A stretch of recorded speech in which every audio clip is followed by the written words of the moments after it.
Welcome to Banta with Toni.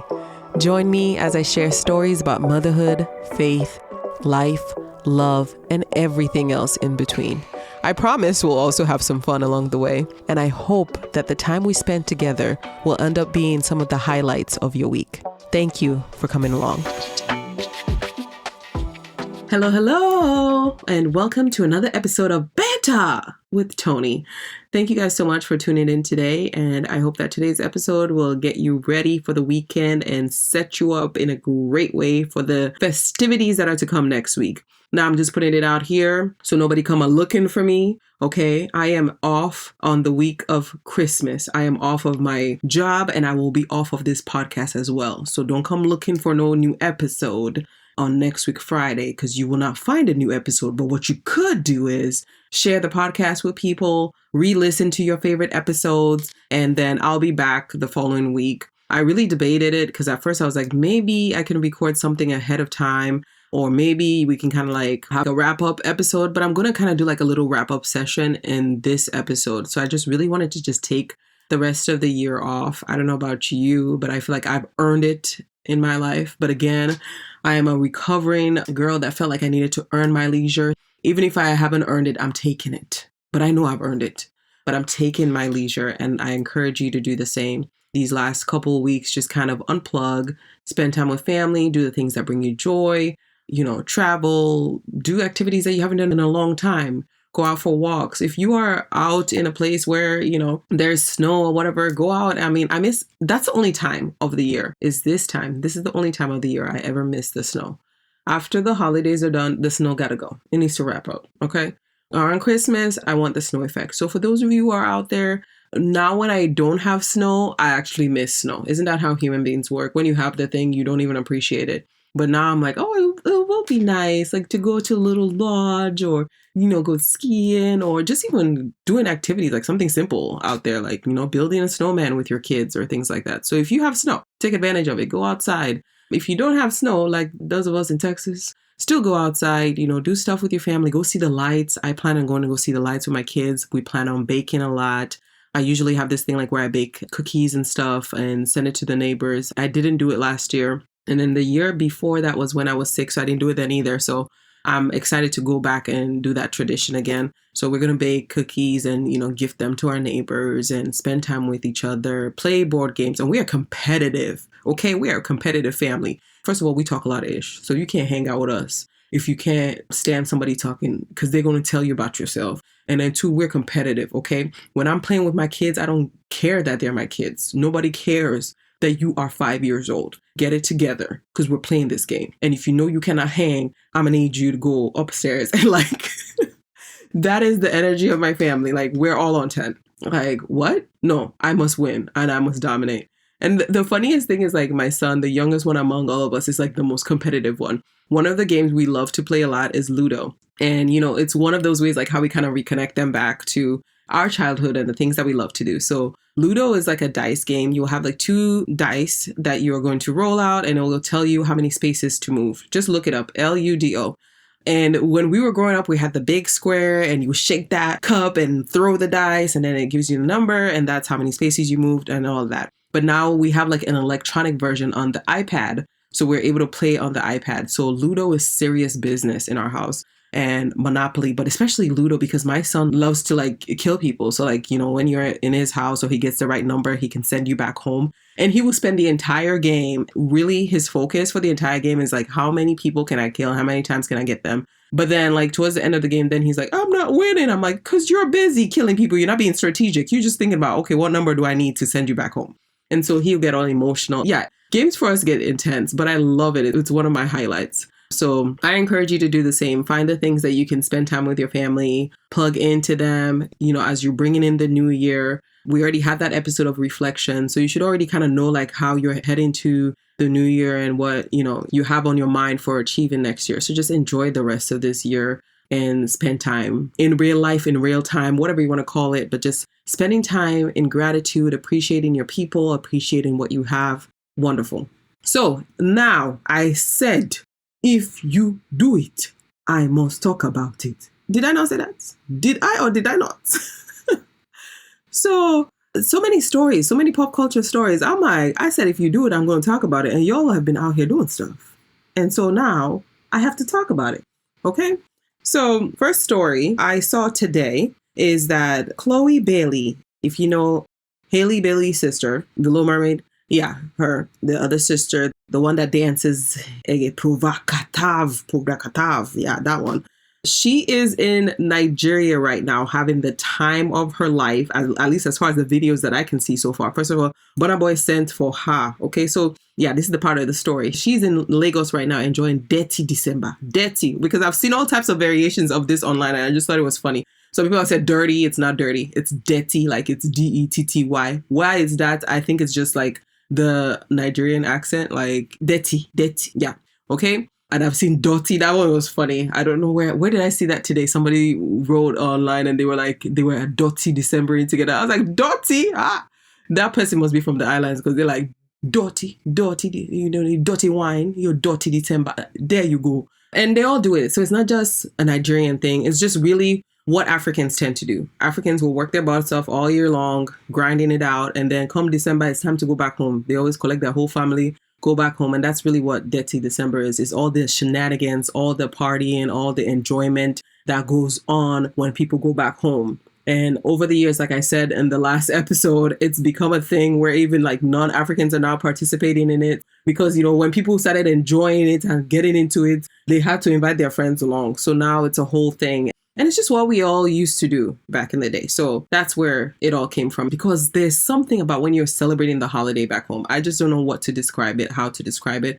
I just remember my childhood, the jollof rice was good. The duck, because for me in my family, it was duck. That was the thing. Like my grandma will raise her ducks all year long. And then we're eating for Christmas. So like, but all the food and the drinks and the merriment and all that, like it was just a sweet time.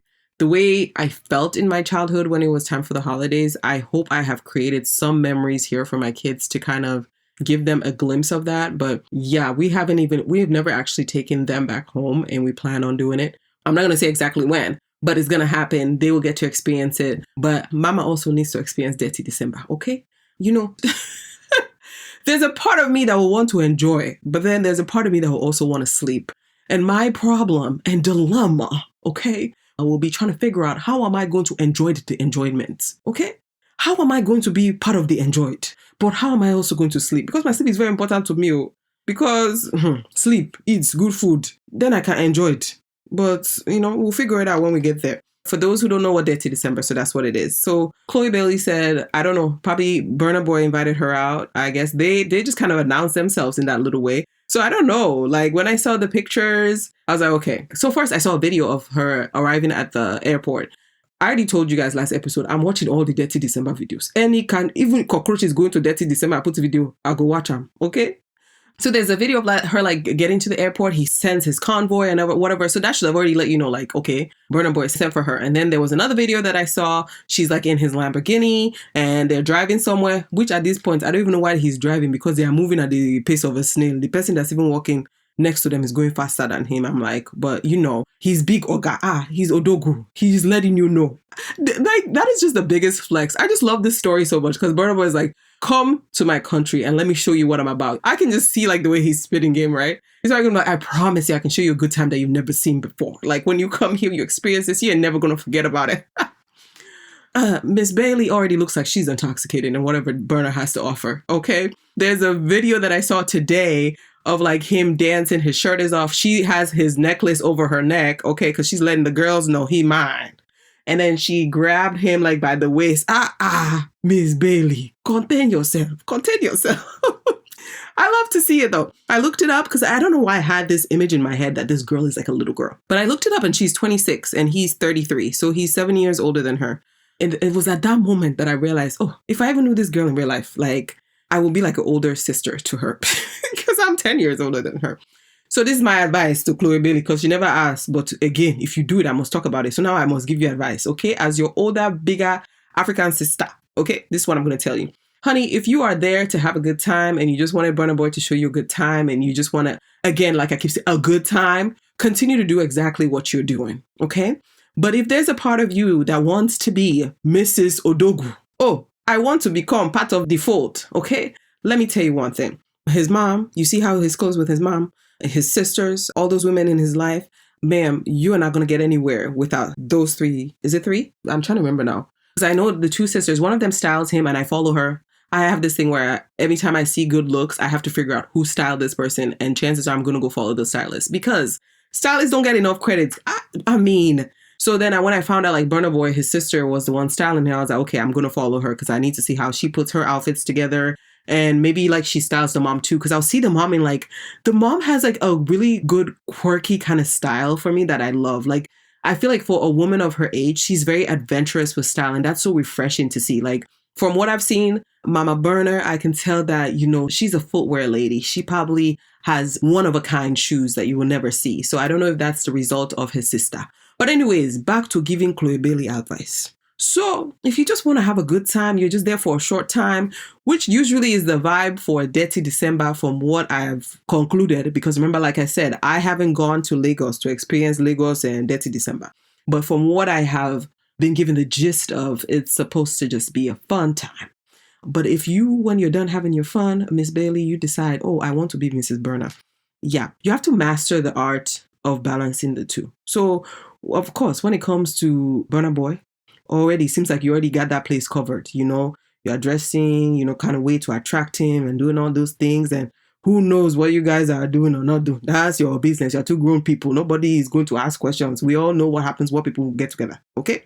So you're going to have to do that. But then the balancing act is that on the other side of that, my dear, this is where some of the, I feel like, and I'm not going to call any names because remember what I said a few episodes ago, I like my peace. But if you look at his history to see the previous women that have been in his life, I feel like where they went wrong is that that person that they are to attract Burna, that persona stayed the whole time. And what works for Burna to attract him and keep him is not going to be what's going to work to be appeasing to his mom and his sisters. I hope I'm making sense because when it comes to the mom, you got to bring substance. Like that's her baby. If this is something that's going to be longer, it's that balancing act. Like those who know, because you have to literally like, what's the, like when they, was it Usher? Was it Usher or was it Luda that was talking about, you know, a lady in the streets, but a freak in the bed? Perfect example. You see how Ludacris's wife can even be. One moment she's giving you swimsuit, she's going on vacation with her husband, showing him, you know, booty butt cheeks. But the next moment she's posting prayers. I know when some people look at it, they look at us like we are, they're like, do they have multiple personalities? But honey, you got to be covered in all areas. So that sexy persona that you have, that you put up on stage, that sometimes we have told you is a little bit too much. You got to know when to rail that in when you're dealing with Africans. Like, I'm just being honest with you. You got to know when to rail it in. Even when you get to a certain level, if this thing gets serious, there'll be a certain way you don't act, you don't dress that way in public. That's just the truth. That's just the truth of our culture. I'm not going to lie to you. I'm trying to help you, Miss Bailey, if you're really serious about becoming Miss Odogu. Okay? You're going to have that part like with the mom. I don't know her in real life, but finding that thing, because she will be rooting it out. She's going to know if you're there for his money, she'll find out. If you are there for you getting to his fame, oh, she will root it out.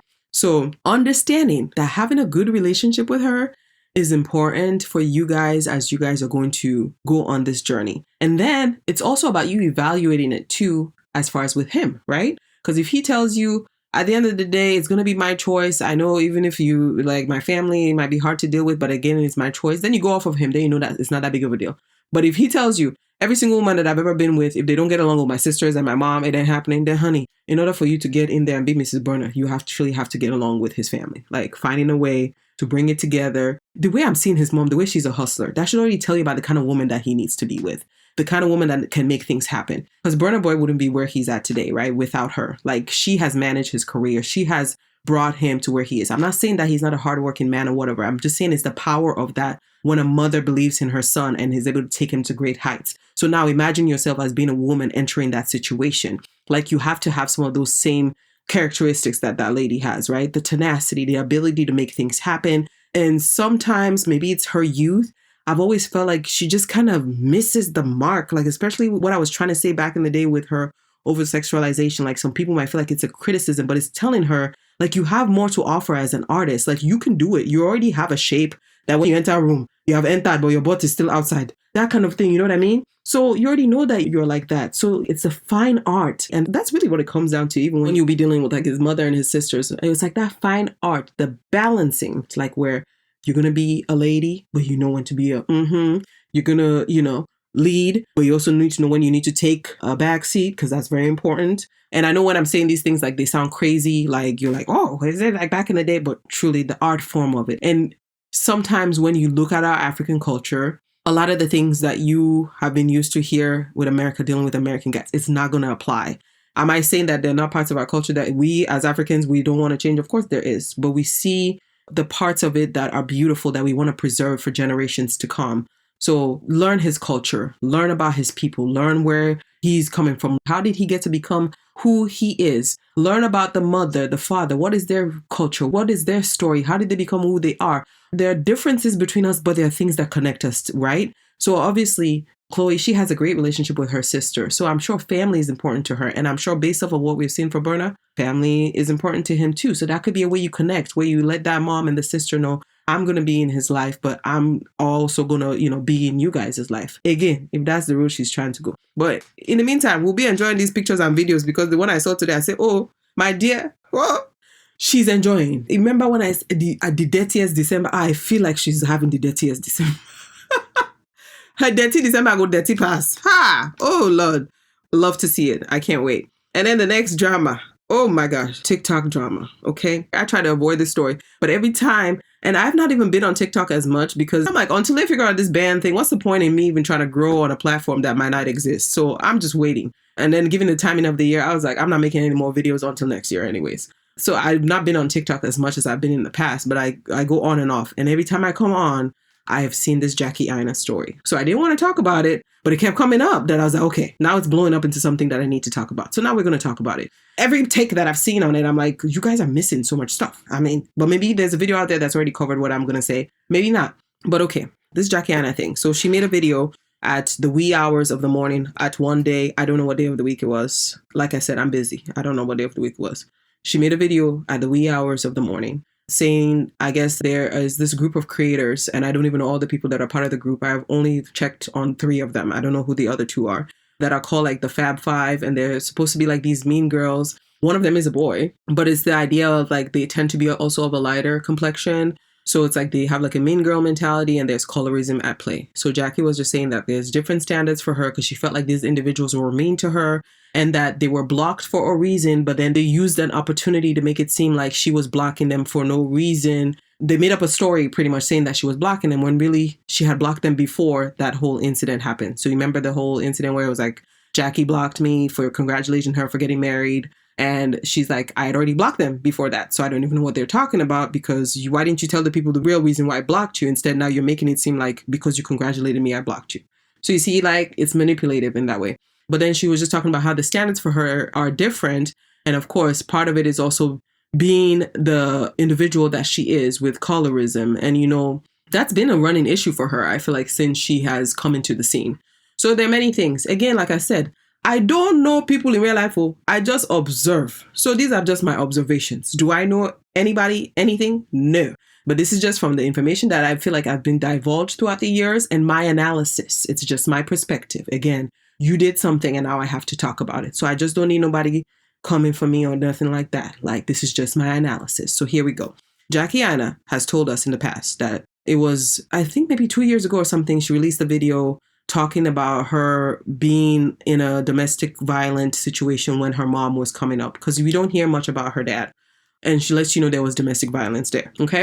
And I don't know how many years ago back, and I'm trying to remember what source I heard it from or if it was directly from her.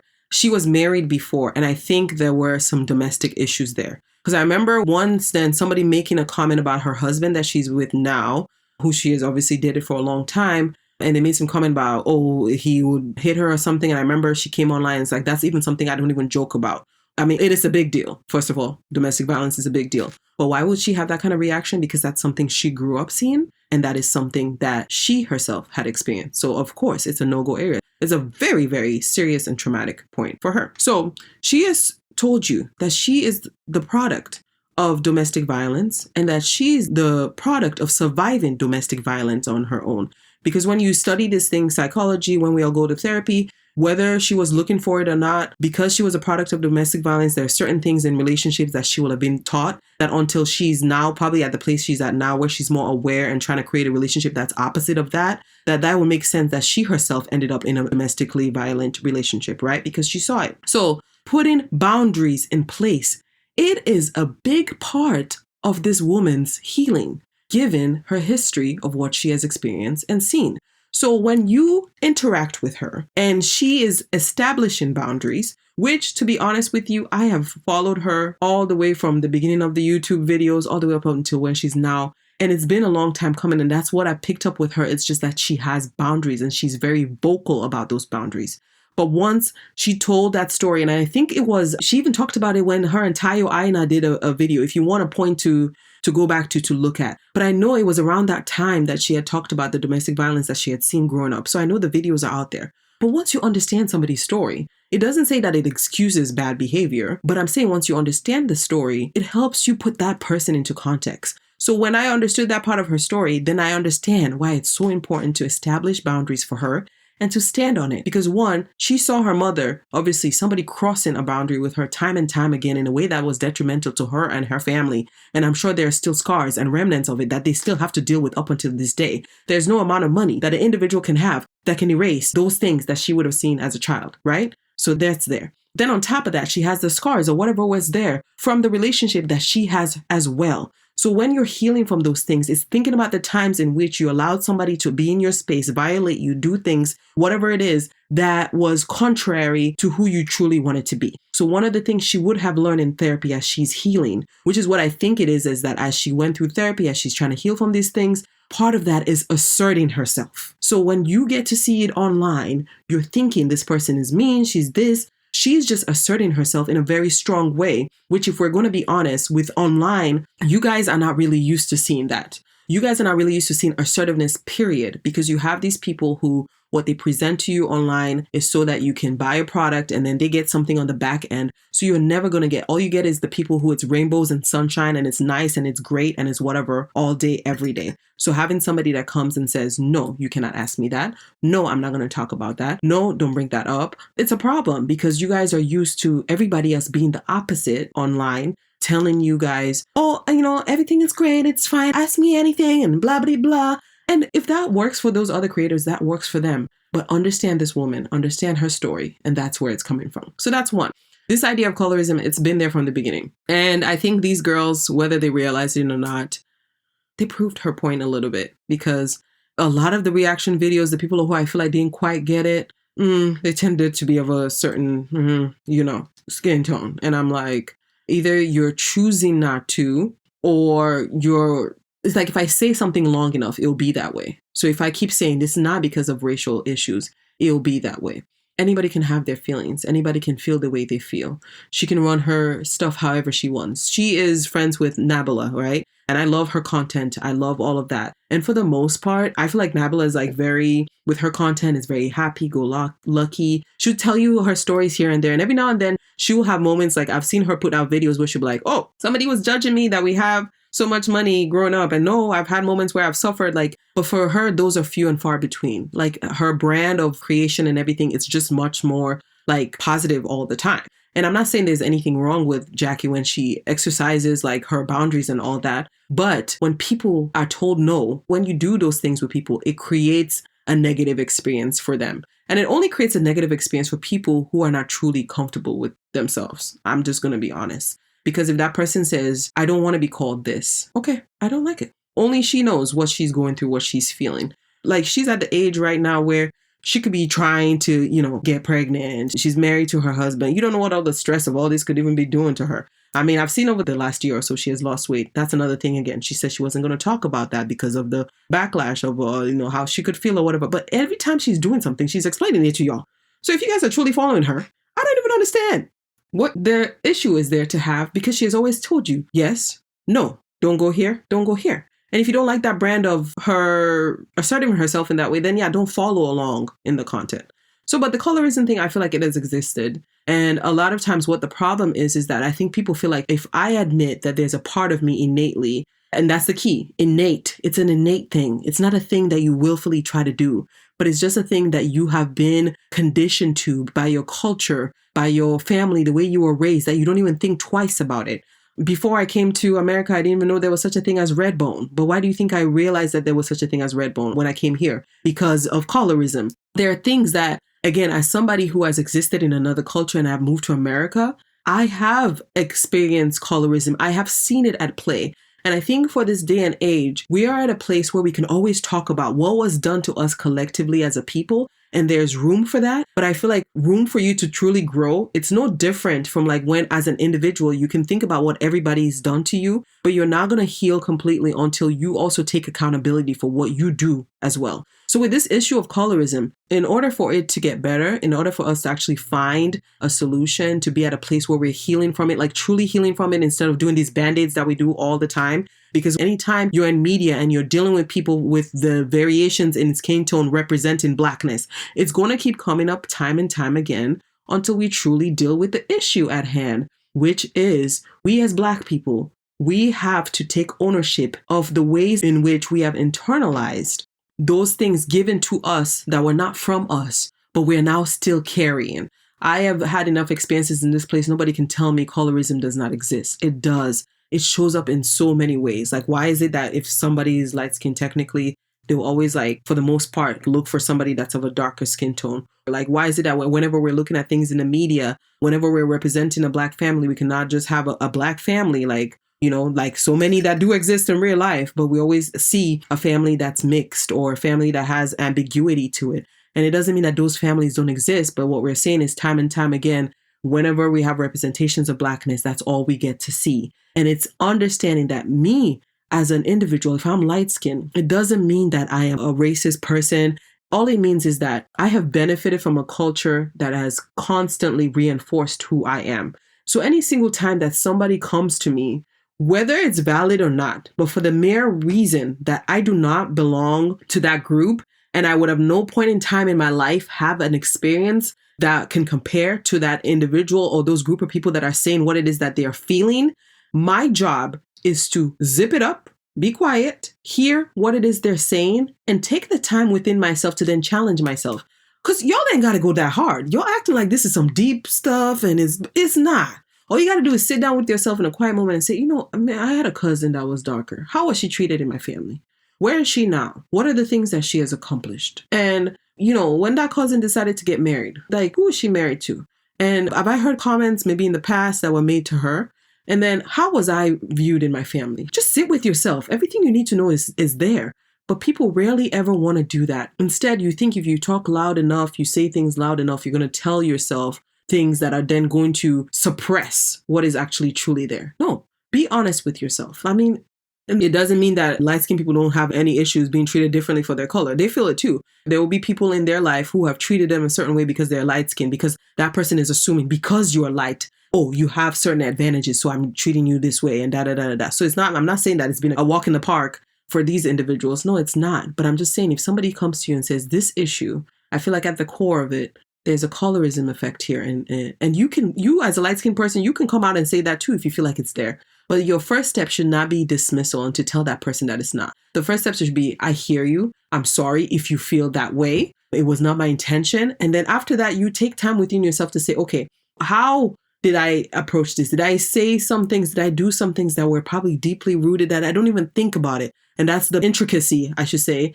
of colonization and racism and all that stuff, was that it's going to be such a big presence that eventually you don't even think about it. And that's the part that is problematic, because now it's so autopilot, like we don't even think about it. It's just there. And it's just an undoing for you. Like, just do some self-work. Work with yourself. Think about it. And the same can be said too of, you know, our dark-skinned brothers and sisters. Do I treat somebody different if I feel like they're lighter than me? Am I more thinking that, oh, life has been easy for them, so then I treat them a certain way? Do I make certain comments about somebody's skin tone without knowing anything about, like, it's a question that we all have to now sit and ask, because once we stop looking on the outside, now we have to take ownership of how we are hurting ourselves. Because now there was no white girl in this conversation that was happening online. It was, at the end of the day, two Black women having these issues and having this conversation because of healing that needs to happen within our community. So that's what I have to say there.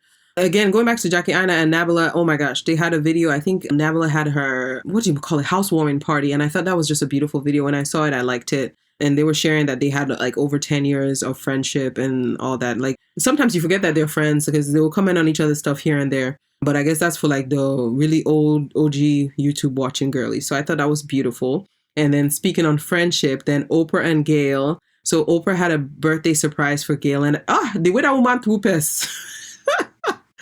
I guess she saw the people standing there. She's just like her reaction. I'm sure you've seen it by now. If you haven't, look it up. Gayle and Oprah. Gayle had her birthday, and I want to say it's her 70th. 70 where? Because I ain't gonna lie, that woman don't look no 70 to me. But 70th birthday, and when Oprah surprised her reaction to seeing the people standing there for her, priceless. And then I saw so many other videos of people just, sharing about what a great person she has been to work with and all of that. So that was beautiful to see. So with the Jackie one and with the Oprah and Gayle one, just like friendship over a long period of time, and friendships that, you might be in different stages of life or having different things going on, because obviously like Gayle has had children and raised children. Oprah has not had no kids of her own, but she's taking care of like some of those South African girls. But you might have different things in life, different from each other, but like still supporting like that. I was like, oh, that's beautiful to see. More of that in this world. We need more of that. I already told you guys last time, Amazon Prime, it's where it's at. So there was another African movie premiere this week, and it's called Christmas in Lagos, and it's going to be on there on the 20th. So that's coming up soon. So it's going to be this weekend. So you'll be able to watch it this weekend and watch it the week of Christmas. So y'all going to be busy because, the Lion King one comes out. The Tyler Perry one comes out on Netflix. Then you can go over to Prime and watch this Christmas in Lagos. I'm still trying to look to see if I can find when the Jennifer movie that I mentioned last week comes out. Whenever I find out about that, I'll let you guys know. But that is it as far as pop culture. This was a long pop culture section today. Oh my goodness. Like we covered a lot of grounds. But to the girls on TikTok, just chill out a little bit. Let somebody feel what they're going to feel. If that's how she felt at that time, let her have what she's feeling. And don't go around invalidating her, because in your action of trying to invalidate her, you're proving her point. And I just think like that's so funny that they're missing like that very basic, because now you're telling her how she should feel. Oh no, it was not that. And I'm going to let you know. Again, that's exactly it, because you don't even see it. You don't even see it. My topic today, as we transition over to our main part, is Christ at the center of our holiday season. Like this was something that was preached this week when I went to church. And I just remember like, even as we were growing up, like when we moved to America, we experienced Christmas, as you're living in the society, you try to do it the way that Americans do it. And I just remember like our parents always reminding us like God is supposed to be at the center of it, because the way that it was done when we were growing up, it was this all the Santa thing and the elves and all of that. And, those stories are cute and good. Like I'm the type of person, I can experience anything and I can do anything without it affecting who I am. Like you ask me to come to something that has to do with your faith, I'm going to go, I'm going to participate, but I'm not going to leave there and still not believe in God. But I know some people that's not a thing for them. Like they can be affected by, I guess, exposing themselves to things. But I firmly believe if I know who I am at the core, what are you going to present to me that I will like go back, read, search myself or whatever it is, but I know who I am at the core and that will stay true. So it's the same thing like with Christmas. Like I can participate and I can listen to like some of the other Christmas music and stuff, but I always come back to just knowing that, God is at the center of us having this holiday and what it means. So for us starting out today, the scripture that I wanted us to pay attention to, I know it's 2 weeks of me going to you guys in the Bible. It's just 2 weeks. That's just where I am right now. It's just where I am. That's the fluidity of life. Wow, the fluidity. Hey, oh Lord. Huh. Anyways, Isaiah 9:6 that says, "For unto us a child is born, and unto us a son is given, and the government shall be upon his shoulder." So that is why we have Christmas. Why? Because a child was born to us, and his birth was a gift that was given to us that gave us a road to forgiveness, a road to redemption.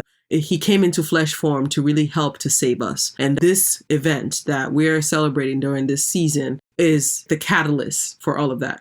Now, different faiths have different things that they celebrate around this time as well. But with the Christian faith, like that's what's at the center of it. So it's us finding the way to make sure that we keep it true to what the true essence and true spirit of this season is, right? So like I said, for us, we're African. So this episode is just going to kind of be like different ways for me to just share like things I've done in the past and things I'm currently working on. Because remember, I'm a work in progress just as much as anybody else. I don't have everything figured out. But maybe if I can share these little things with you, it might help you. And, you know, if you care to talk back to me, you can send me a message or send me something to just let me know, okay, this is what I'm doing. But, you know, it can easily become just focused on just the materialism part of things and the busyness of it, the stress of it all, and trying to get lists and trying to get that. This year, my daughter made a list, but my son didn't make a list. And to be honest with you guys, I did not buy anything on anybody's list because I bought what I was able to afford, what I felt like I could do, but I felt like was still thoughtful, like this is something the person will like. And this kind of showed me that I've been listening to them all year, and I did it that way. But for some other people, you know, you might have lists. Like, I didn't even give lists to anybody. I was just like, you know, just get me what you think I like. But that's just the place that I am at this time. Like, I used to be a list person, and I'm like, but I gave you the list and you got nothing on the list. I've been there too, so I ain't gonna lie. But at this time of my life, like, that's just where I am right now. So I didn't get any list and I didn't give any list out because I'm just like, just give me what it is that you feel I would appreciate. That kind of tells me that you know me well, that you've thought about me. Like, I just want to see the thought behind it. And then that's the way I approached my gift giving as well. So especially for those of us who have kids, it's good for us to take the time to just reflect with them, like on what the meaning of Christmas is. If obviously you follow the Christian faith, like going back to them and telling them about the story of Jesus being born during this time and, you know, the things that we should try to embody during this time. So joy, having gratitude, and giving. I think the joy and gratitude part, we've taught them pretty well, but this idea of giving, like whatever little that they have, this is the time that we give. We should give at all times, but especially during this time we give, you know, because like when he was born, they brought the gifts for him and all that. God gave us a gift, we give back. Yeah. So just a time of giving, time of joy, time of gratitude, explaining it to them what all those things mean. And then for me as an adult, one thing I've noticed this time of the year, this is my first time actually doing it, but also using it as a time of like just reflection and being more in his presence. So like maybe you do some, you know, prayers by yourself where maybe it's just you and God's word. And as you're reflecting back in your year, you're putting him part of that process. Like I know we talked about, you know, the reflections a couple episodes ago, but making sure that you leave room for him to be part of the process too. Like you say, okay, God, these are all the plans I have for me. But if there's anything that I am planning or wanting for myself that does not fall within your will or whatever, I ask for your will to, you know, take precedent over anything else. If there are things that I'm missing, areas that I could be working on, but maybe I'm missing it and I'm not seeing it, God, help me to open my eyes, grow my awareness to notice those things, to see those things. So yeah, that's all part of it. Like during this time, as we're experiencing the end of the year, as we're experiencing Christmas, just remembering like if you just keep God at the center of it all, that's the best way to go.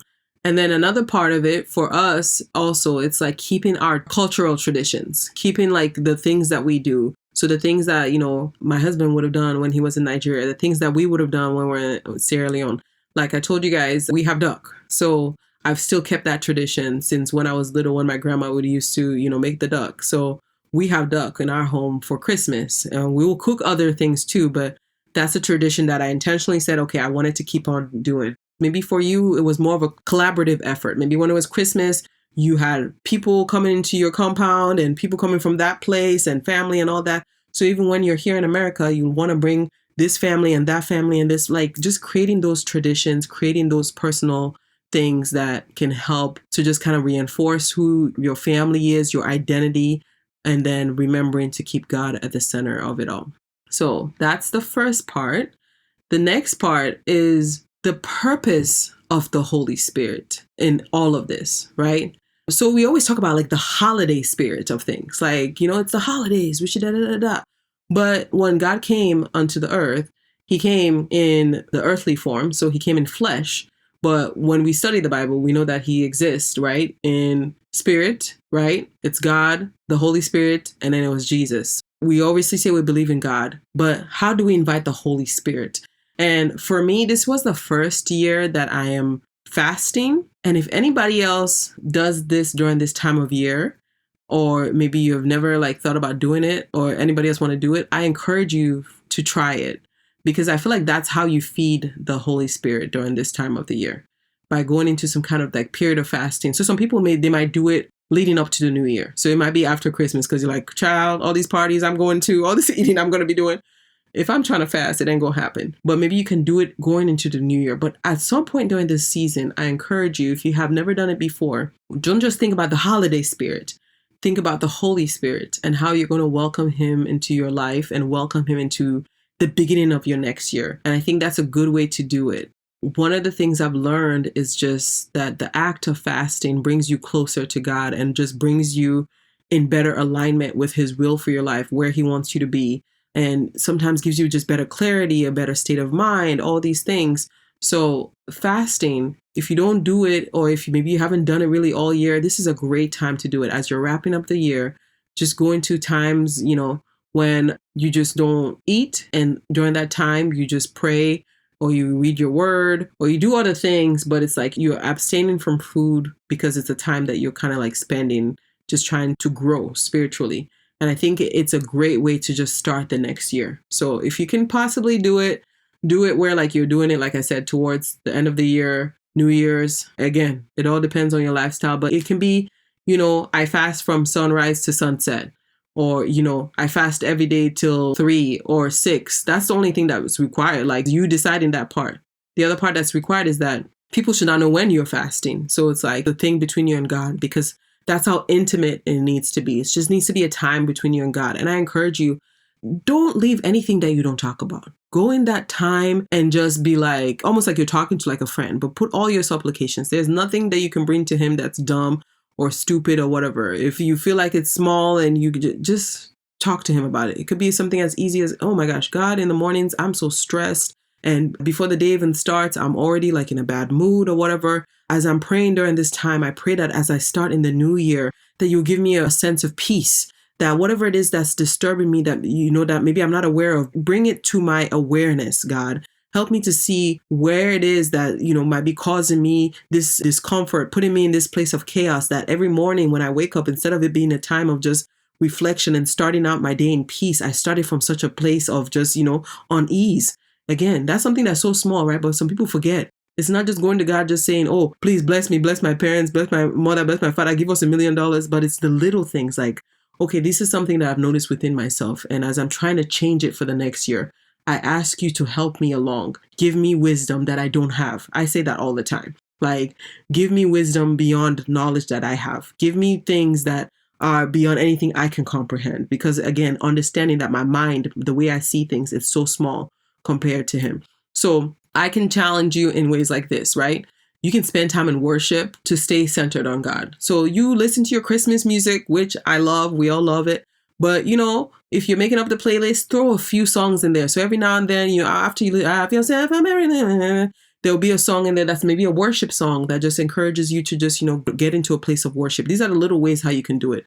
Serve others, right? So it might be a time like maybe you volunteer, a time that you go and do something nice for somebody. It might be a neighbor that you're living next to, and maybe they're sick and they don't have certain things, and you think, okay, well, I'm going to be buying stuff for my family, so let me get some stuff for them. Like, just, it doesn't have to be anything that you're doing mental Olympics with. It's just, okay, how am I going to show kindness, and how am I going to give?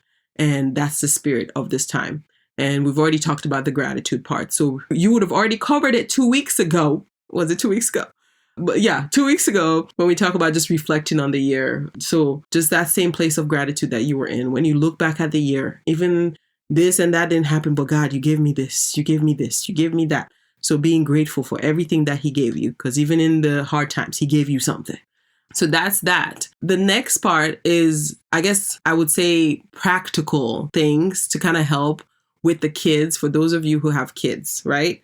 So one of these I've already kind of done, and the other one I'm going to definitely incorporate. But I'm going to have mine write down prayers and gratitude letters to God.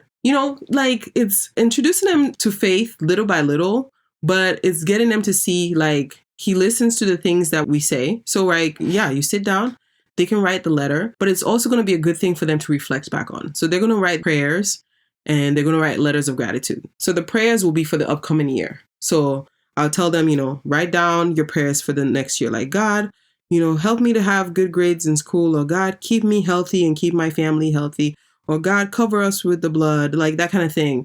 And then gratitude, say, God, thank you for, helping my mom to do this year. God, thank you that I celebrated my birthday and all my friends came. So like they're writing 2 sets of letters and then you get to put it somewhere safe for them. You pray over it. And then that will be something that you come back to like the following year. Like when I saw this online, I was like, okay, this is something that I feel like I can do. So I just wanted to put it out there because it's something I was going to try. And I thought, oh, maybe some other people want to try it. So it's a great way of just teaching your kids, you know, you pray about the year ahead and then you're grateful for the year that you just had. So that's a good one. We already do this all the time, which is singing the carols, singing all the Christmas music up and down, da da da da. But like I said, making sure that you put the ones in there that are like worship songs or Christian songs. So that way, as you guys are all enjoying the music, whether it's in the car, at home, you guys are cooking, whatever it is, they also have that thrown in that reminds them, okay, we are celebrating this time for Christmas, but it's also because of God's faithfulness and everything else that he has brought through. And then the last one, if you haven't done it, telling them the story of the nativity and what the story was like and how that came about and why God came down to us. And, you know, God sent us his only son to come and save us. And yeah, one thing we used to do that we haven't done a lot with our kids, but I'm trying to figure out how we're going to go back to it, is like they used to have us like memorizing verses when we were in Sunday school, when we were back home in Africa, and to some degree when we came over here a little bit. So this would be a good time for them to memorize something about, you know, how God brought his son to us, giving them a verse to memorize. And it doesn't have to be anything big, but like that would be a good activity for them. Because, you know, you have them at home for a whole week. So you got to keep them busy. Actually, mine are home for like almost 3 weeks. So you have them home for a while. So keep them busy and have them memorize, you know, some verses that, you know, they work on it to recite it and they come back to you and they say it. And, you know, that was something that we did when we were younger and you didn't even think about it. It was just like, oh, well, I expected to know these verses. And then as an adult, there have been times when those same verses would just come back to me as I'm going through stuff, as life is happening. It would just be like, oh, okay. For God so loved the world that he sent his only begotten son, that whosoever believeth in him shall not perish, but have everlasting life. So then I'm like, okay, I believe in God. So even if I feel some kind of way right now, what did he say? He said, I'll have everlasting life, right? Through him, because I have faith in him. Yes. And he said, I will not perish. So even if I'm going through a rough time and things are not making sense and 1 + 1 is not adding to 2, he said, I will not perish because I have faith in him. I believe in him. So yeah, but it's like, that's the purpose. Because when I was young, I'm like, oh my gosh, another verse for us to study. It wasn't until I was older. And then when you go through stuff and then you just saying it, because that's the whole point, is that these verses just like stay with you. Look at how now I'm like 36 and I'm still remembering what I memorized as a kid. But that's the whole point. Like, so if you start practicing that with your family, I am going to start doing that again because that's how we were raised. That's one of the things I want to continue, is that they will be saying these verses and over time, it will be part of their consciousness. So when they meet something out there that's contrary to it, they'll be like, oh no, it'll just be instantaneous. Like they will not even realize it. Like it will just be happening and be like, okay, this is what God's word said. So because the pop culture part was so long, I have to make sure this part is not too long either, because I don't want to keep y'all, because, you know, y'all got to go out there and be in the holiday spirit. But remember, holiday spirit with the Holy Spirit. Whoop, hello. So I did this last episode and I thought, you know what? Maybe it's something I want to continue every episode. I have another affirmation for you guys this week. So we're going to say it together. I'm going to say it first and then, you know, we're going to all say it again. Okay. So the affirmation is, this holiday season, I choose to focus on God's love, the joy of giving, and the peace of Christ in my heart. So let's say it again. This holiday season, I choose to focus on God's love, the joy of giving, and the peace of Christ in my heart. So I just invite you to reflect on that. Go back to that affirmation. I started posting this. So the affirmation from last week, I posted it on Instagram. If you're not following the podcast on Instagram, go ahead and do that. Again, my own personal one is Lovely Toni, Love. Wow, I forgot how to spell lovely. Loveli, and then Toni, Toni. And the podcast is Banta, Banta podcast, all one word. Okay. So go online, follow it on there. But I did put the affirmation. I did have the affirmation on there for us last week as I was making Banta podcast. I think it's Banta Pod on YouTube. Go ahead and follow us on there. But I'm going to put this affirmation on after this episode airs out and comes out on Friday. It will be one of the posts that I put up. So I'll put this affirmation. Then there's daily affirmations that I'll try to have, or just kind of scriptures geared to whatever the message was that we have, to just kind of encourage you. And it's just crazy. Like the last 2 episodes, I've been here like preaching. But that's just where I'm at right now. And then, next week, when the new year comes, I'm sure we'll have new things to talk about. So before I go, I just want to recap this year. So this year has been interesting for obviously the Banta podcast. It's different now from how it started, but I think it taught the great lesson of the ability to change. It was weird. Like one night I was sleeping and I had a dream, and like in the dream, it was this message of just like, if you don't change, if you don't evolve, you get left behind. Like that was clearly like what was being said to me. And I was like, okay, if you don't evolve, if you don't change, you get left behind. And I feel like I was able to do that this year. Like I could have in some ways got left behind, staying in the mental place that I was earlier in the year when I felt like, you know what, I missed my mark. Like at the time that I could have done this, I didn't do it, and da da da da. And that was a rough time for me. But coming back and saying, okay, even if I felt things didn't happen for me in a certain time or they didn't work in a certain way, but still having faith that everything in my life is going to happen how it's meant to be, and having faith in God. And I know these things. I've talked about it so many times. I know these things, but it's like when I'm living in it and going through it, it's like a different story. So for me, that's even an area that I'm looking at to be stronger. Is like that which I know within myself, that when it comes time to put it into practice, I will be stronger in doing that. So that's a prayer point for me even. But as I look back on this year, I think that ability that I had to be able to adapt and change and adjust and being able to do that, that was a great thing. I posted our Spotify stats, I want to say about 2 weeks ago. And the biggest episode that we had of this year was the faith episode. And that was the first episode that we had when the podcast came out. So obviously we started out the podcast with a bang.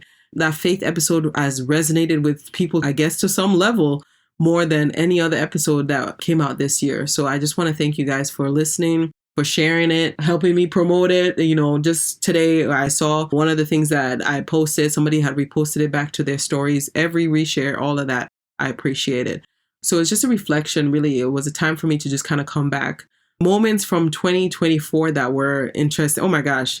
Beyonce's album came out this year and I felt like that had us in a chokehold. At least it had me. I was repeating that thing. I was going into trying to figure out what she was talking about in Daughters and 16 Carriages. That was a great effort by her. And I think she's at peace, at least from the outside looking, and I can see that as far as like, I don't think she's wanting any validation from any country music award show. I never thought they were going to give it anyways, but I don't think she's wanting it or needs it. But just come out with good music that uplifts us, take us to new places. And that was a great album.